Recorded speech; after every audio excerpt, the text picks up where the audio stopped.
इस बारिश ने तो नाक में दम कर रखा है। पूरा हफ्ता बीत गया पर ये बारिश रुकने का नाम ही नहीं ले रही। इतने दिनों से काम पे नहीं जा पा रहा हूँ, पता नहीं घर का खर्च कैसे चलेगा। दोनों पति पत्नी परेशान होकर घर की दहलीज पे बैठे बारिश रुकने का इंतजार कर रहे थे। पूरे दिन घमासान बारिश होता देख दोनों निराश होकर शाम होते ही घर के भीतर चले गए। धीरू को ठंड लगने लगी और वो एक पतली सी चादर ओढ़कर चारपाई पे बैठ गया। कजरी, मुझे नहीं लगता मौसम बदलेगा अभी। बारिश रुकने की उम्मीद छोड़ दो। सब्जियों में कीड़े लग रहे हैं, छत टपकने लगी है और तो और बारिश ज्यादा होने के कारण दीवारें भी गीली रहने लगी है। लगता है अब इस बारिश में ही मजदूरी करनी होगी। बारिश रुकने के इंतजार में कहीं बहुत देर न हो जाए।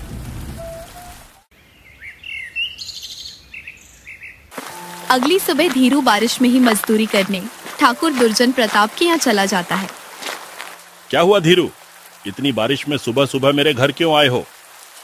ठाकुर साहब, मुझे पता चला है कि आपको मजदूरों की जरूरत है। मुझे काम पे रख लीजिए, मैं खूब मेहनत करूंगा। तुझसे तो पूरा गांव नाराज रहता है। लोग तरह तरह की बातें करते हैं, मैं भला तुझे काम पे क्यों रखूं? ऐसा ना कहिए, ये तो मुझे भी पता नहीं कि लोग मुझसे इतनी नफरत क्यों करते हैं। अच्छा ठीक है, मैं काम पे रख लूंगा तुझे, पर बारिश का बहाना करके छुट्टी मत करना। काम नहीं रुकना चाहिए। जी मालिक, जैसा आप कहो। आज से ही काम पे लग जा। मैं अपने लोगों को कह दूंगा कि तू गोदाम आ रहा है। इसके बाद धीरू गोदाम जाने के लिए निकल पड़ता है। रास्ते में तेज बारिश, तूफान, सर्द हवाएं, इन सब का ऐसा कहर बरस रहा था कि दूर दूर तक एक भी व्यक्ति दिखाई नहीं दे रहा था। इतनी कठिनाइयां होने के बाद भी धीरू हिम्मत करके गोदाम पहुंचता है। ये मनहूस यहाँ क्यों आया है? धीरू के गोदाम पहुंचते ही लोग उसे देखकर ताने कसने लगते हैं, जिसे धीरू सुन लेता है और पूछता है, भाई ऐसा क्यों बोल रहे हो? आखिर मैंने तुम्हारा क्या बिगाड़ा है? सही तो कह रहा है ये तुझे। तू मनहूस ही तो है, इसलिए तेरा कोई रिश्तेदार नहीं, कोई सगा संबंधी नहीं। ये सुनते ही धीरू के चेहरे से हंसी गायब हो जाती है। उसका चेहरा बिल्कुल मुरझा सा जाता है। वो चुपचाप लोगों की बातें सुनते सुनते काम करने लगता है।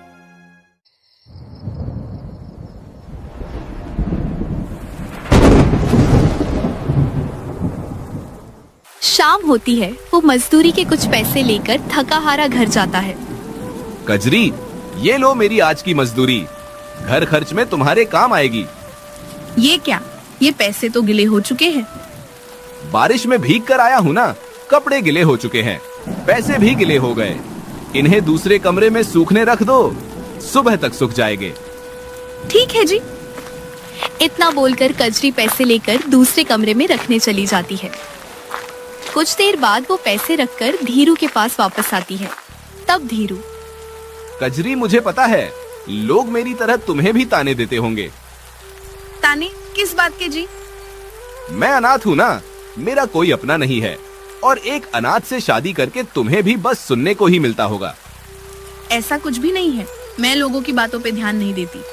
वैसे क्या सच में आपका एक भी रिश्तेदार नहीं है? पता नहीं, जब से मैंने होश संभाला है अकेला ही रहा हूँ। अच्छा, अब आप ज्यादा सोचकर अपनी सेहत मत खराब कीजिए, सो जाइए, कल काम पर भी तो जाना है। धीरू उस रात बहुत उदास था। उसकी आवाज में अपने अपनों की कमी साफ झलक रही थी। कजरी ने बड़ी समझदारी से उसे समझाया और दोनों एक साथ कुछ पल बातें करके सो गए।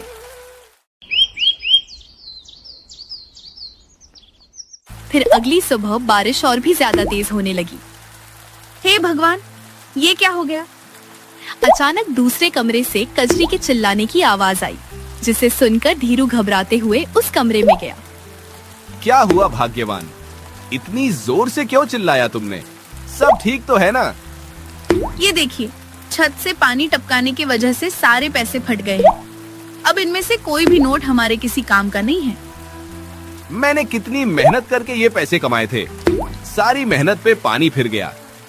धीरू और कजरी अपनी किस्मत को कोसने लगे, रोने लगे।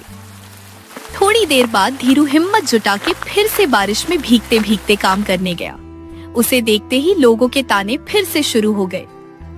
आज तुझे आने में इतनी देर क्यों हुई? खुद को यहाँ का सेठ समझ लिया है क्या तूने? जब मर्जी तब आता है। मैंने जानबूझकर देरी नहीं की, मेरे घर में कुछ परेशानी आ गई थी। तेरी ये जुर्रत, तू हमसे जुबान लड़ा रहा है। भूल मत, हम चाहे तो अभी ठाकुर साहब से कहकर तुझे यहाँ से निकलवा सकते हैं। ये सुनते ही धीरू बहुत डर जाता है और उनसे विनती करने लगता है। इतने कठोर मत बनिए आप सब। मुझसे कोई भूल हुई हो तो मुझे माफ करना। आखिर आप सब मुझसे इतनी नफरत क्यों करते हैं? धीरू उनसे बार बार नफरत की वजह पूछता है, पर कोई भी उसे जवाब नहीं देता और सब उसे नजरअंदाज करके अपने अपने काम में लग जाते हैं।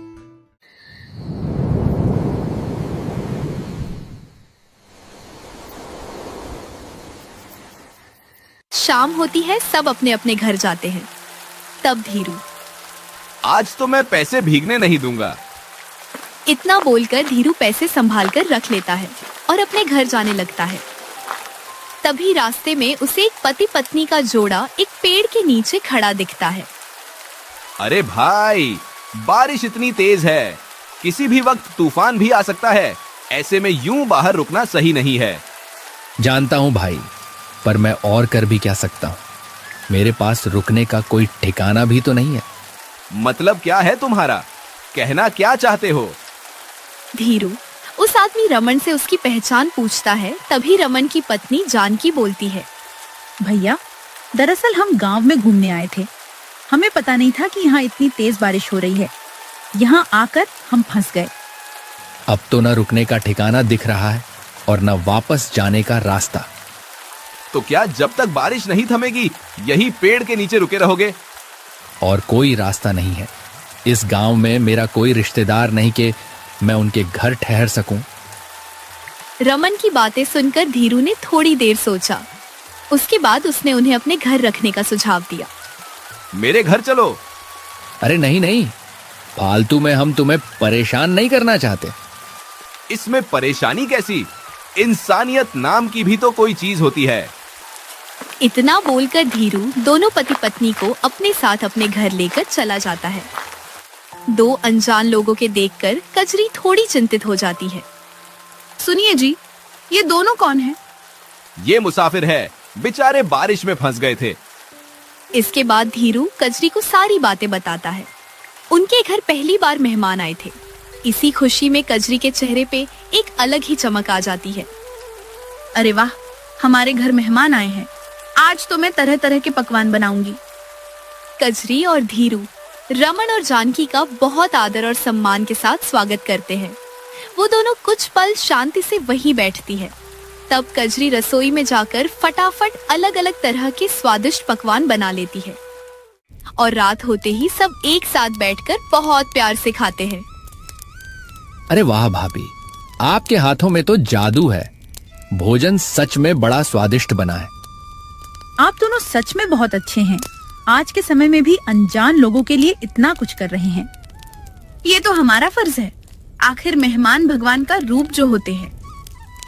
कुछ ही समय में उन चारों के बीच अच्छी खासी दोस्ती हो गई थी। देर रात तक उन्होंने खूब गप्पे लड़ाए और देखते ही देखते चारों की आंख लग गई।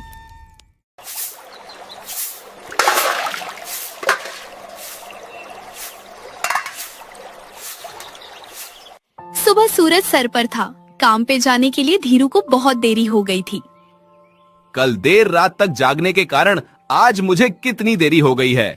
ठाकुर साहब को पता चला तो वो मुझे काम से ही निकाल देंगे। इतना बोलकर धीरू घर से निकलता है। तभी रमन उसे पीछे से आवाज देता है, जरा रुको धीरू। धीरू बहुत हड़बड़ी में रहता है, इसलिए वो रमन को जल्दी जल्दी बोलने को कहता है। क्या बात है रमन, जल्दी बोलो, मैं आज बहुत लेट हो चुका हूँ। तुम जा कहाँ रहे हो? मजदूरी करने, यही मेरा काम है।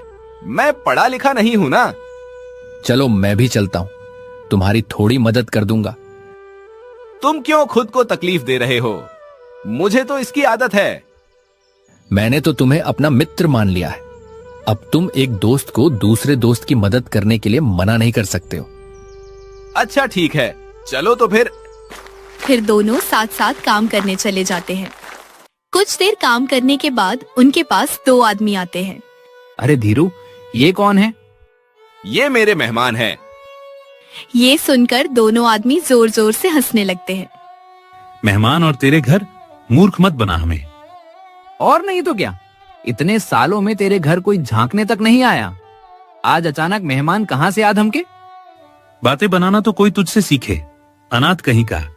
भूल मत तू अनाथ है, तेरा कोई रिश्तेदार, कोई दोस्त, कोई संबंधी नहीं है। इतना बोलकर दोनों आदमी वहां से चले जाते हैं।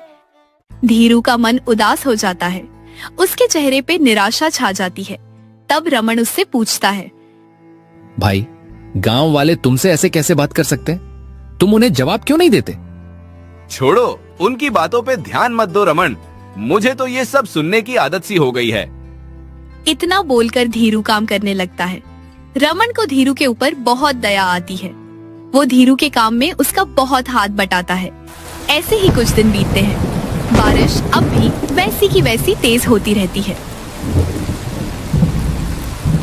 शाम का वक्त था। वे चारों घर की दहलीज पे बैठकर चाय पीते हुए बारिश का आनंद ले रहे थे। अब तक बारिश की वजह से कितना गुस्सा आता था, पर सबके साथ बैठकर चाय पीते हुए बारिश को देखने में बहुत सुकून सा मिल रहा है। हाँ वही ना, इतने दिन हो गए हैं हमें यहाँ ठहरे हुए, साथ में एक परिवार जैसा लग रहा है। ऐसा लग ही नहीं रहा कि हम अजनबी हैं। जो होता है अच्छे के लिए ही होता है। ये बारिश न होती तो हमारी इतने अच्छे लोगों से मुलाकात कैसे होती। तुम दोनों ने हमारा बहुत ख्याल रखा है, हम तो तुम्हारे एहसानमंद हो गए हैं। जो बारिश कभी उन्हें मुसीबत लगती थी, आज उसी बारिश को देखकर उनका मन खुश हो रहा था। दिन बीतते गए, अब उन चारों के बीच पक्की दोस्ती हो गई। एक दिन धीरू अकेले गोदाम गया हुआ था। उसे अकेला देख बाकी के मजदूर उससे रमन के बारे में पूछने लगे। आज रमन तुम्हारे साथ नहीं आया, उनसे भी तुम्हें छोड़ दिया क्या? नहीं नहीं, वो तो मेरा सच्चा मित्र है। बारिश में भीगने के कारण उसे थोड़ा जुकाम हो गया है, इसलिए आज आराम करने को कह दिया मैंने। ये धीरू कितना लापरवाह है, अपने मेहमान का ठीक से ध्यान भी नहीं रख सकता। सबने उसे रमन की तबीयत को लेकर ताने दिए, पर किसी ने एक बार भी उसका हाल न पूछा। बारिश में रोज भीगकर आने के कारण उसे भी बुखार आ चुका था। वो उसी हालत में बिना किसी को उल्टा जवाब दिए चुपचाप काम कर रहा था। कम करते करते अचानक कमजोरी के कारण उसके हाथ से बोरी छूटी और बोरी के अंदर का सारा अनाज पानी में गिरकर बर्बाद हो गया। ये क्या किया तुमने? पता है कितना नुकसान हो गया है। ये किसी काम का नहीं है, इसे ठाकुर साहब के पास ले चलो। सब लोग धीरू को निकालने की बस राह तक रहे थे और आज उन्हें वो मौका मिल गया। सब इतने गुस्से में थे कि बिना एक पल की देरी किए वे सब धीरू को फौरन ठाकुर दुर्जन प्रताप की हवेली ले गए। ठाकुर साहब, इस धीरू ने आपका नुकसान कर दिया। कैसा नुकसान? इसने अनाज से भरी बोरी पानी में गिरा दी, सारा अनाज नष्ट हो गया। ये सुनते ही ठाकुर को धीरू के ऊपर बहुत गुस्सा आया और एक उसके ऊपर चिल्लाने लगा। तेरा ध्यान कहाँ रहता है धीरू? मैंने कहा था ना, मुझे काम में कोई गड़बड़ नहीं चाहिए। माफ करना ठाकुर साहब, मैंने जानबूझकर नहीं किया, गलती से बोरी गिरी थी। अब भूल जानकर हो या अनजाने में, नुकसान तो मेरा हुआ ना, तुझे इसकी भरपाई करनी होगी। ठीक है, आप मेरी मजदूरी में से थोड़ा थोड़ा करके अपना दाम काट लेना। मुझे क्या मूर्ख समझ रखा है तूने? मेरा दिया हुआ पैसा तू मुझे ही लौटाएगा? नहीं, तुझे एक बोरी के बदले 3 बोरी की भरपाई करनी होगी। 3 बोरी? ये तो बहुत ज्यादा है। दया कीजिए मालिक मुझ पर, मैं गरीब हूँ। पूरे महीने काम करूंगा तो भी 3 बोरी जितने पैसे नहीं जुटा पाऊंगा। ये तेरी समस्या है। जब तक मुझे मेरी भरपाई नहीं मिलती तू काम करने मत आना। अब तो पैसे लेकर ही आना। ठाकुर ने बड़ी निर्दयता से धीरू को अपना फैसला सुनाया और धक्के मारकर उसे अपनी हवेली से निकलवा दिया। फिर धीरू रोते रोते अपने घर आया। मैं अभागा हूँ, किसी को खुश नहीं रख सकता। कजरी वही खड़ी उसकी बातें सुनती है और परेशान होकर पूछती है, क्या हो गया आपको? आप रो क्यों रहे हैं? किसी ने फिर से कुछ कहा क्या? गरीबी में आटा गीला तो कहावत सुनी ही होगी तुमने। हमारे साथ भी कुछ ऐसा ही हुआ है। ऐसे पहेलियां मत बुझाइए, मुझे बहुत घबराहट हो रही है। साफ साफ बताइए क्या बात है। इसके बाद धीरू बड़ी हिम्मत करके कजरी को सब बताता है। अब तुम ही बताओ, मेरे पास न काम रहा न पैसे, मैं तिगुनी भरपाई कैसे करूंगा? ये तो सरासर नाइंसाफी की है ठाकुर साहब ने। जब नुकसान एक बोरी का हुआ है तो पैसे भी एक बोरी के ही लेने चाहिए ना। बड़े लोगों के पास जितना होता है उन्हें उतना ही लालच होता है। धीरू और कजरी के ऊपर मुसीबत के काले बादलों ने बसेरा कर लिया था। वे दोनों फिक्र करते हुए बिना कुछ खाए पिए सो जाते हैं। तब दूसरे कमरे में बैठी जानकी रमन से कहती, सुनिए जी, मैंने आज छुपकर कजरी और धीरू भैया की बातें सुनी। मुझे उनके बारे में कुछ कहना है। ऐसे छुपकर किसी की निजी बातें सुनना अच्छी आदत नहीं है जानकी। मैं जानती हूँ, पर बात ही कुछ ऐसी है कि मुझसे रहा नहीं गया। बोलो, क्या बोलना है? फिर जानकी रमन को सारी बातें बताती है। इतना सब कुछ सुनते ही रमन धीरू और कजरी के लिए बहुत परेशान हो जाता है। मैं बीमारी के कारण एक दिन धीरू के साथ नहीं गया तो इतनी बड़ी बात हो गई। मैं क्या कहती हूँ, क्यों ना हम उनकी मदद करें। उनकी ये मुसीबत दूर करना तो हमारे लिए बाएं हाथ का खेल है। कह तो तुम सही रही हो, लेकिन इससे उन्हें हमारी असल पहचान पता चल जाएगी। फिर कहीं वो खुद को हमसे अलग समझकर दूरी न बना ले। अगर ऐसा होना हुआ तो होने दीजिए।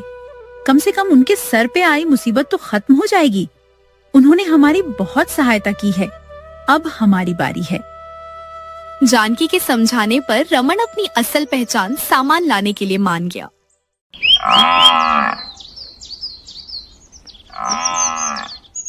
अगले दिन बड़े दिनों बाद बारिश रुकी। सूरज निकला। धीरू और कजरी मुंह लटकाए आंगन में बैठे हुए थे। क्या फायदा इतने खिले खिले सूरज का, हमारा भाग्य तो मुरझाया हुआ ही है ना।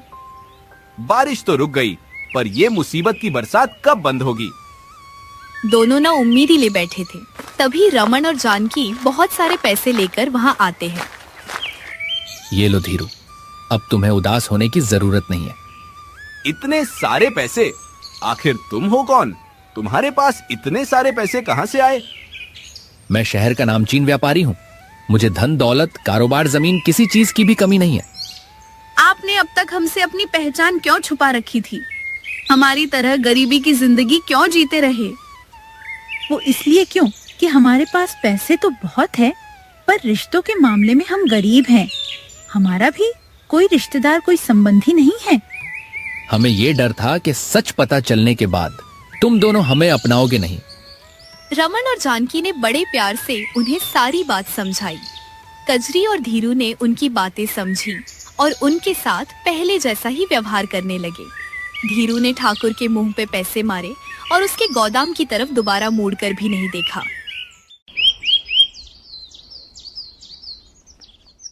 दूसरे दिन रमन और जानकी वापस शहर जाने के लिए निकल रहे थे। तब धीरू, तुम्हारी बहुत याद आएगी मित्र। धीरू, मुझे एक सुझाव आया है। मेरे व्यापार में हाथ बटाओ। तुम्हें काम की जरूरत है और मुझे भरोसेमंद साथी की। धीरू भैया, ये बहुत अच्छा मौका है, इसे हाथ से मत जाने दीजिए। मुझे तो समझ नहीं आ रहा है, मैं आप दोनों का शुक्रिया अदा कैसे करूं? आप तो हमारे लिए फरिश्ता बनकर आए हैं। इतना बोलकर कजरी धीरू के लिए एक नया कुर्ता लेकर आती है। धीरू अपना कुर्ता बदलने लगता है। तभी रमन की नजर धीरू के गर्दन के निशान पे पड़ती है। धीरू, ये तुम्हारे गर्दन पे निशान कैसा? ये तो जन्म से ही मेरी गर्दन पे है। ये सुनते ही रमन भावुक हो उठता है।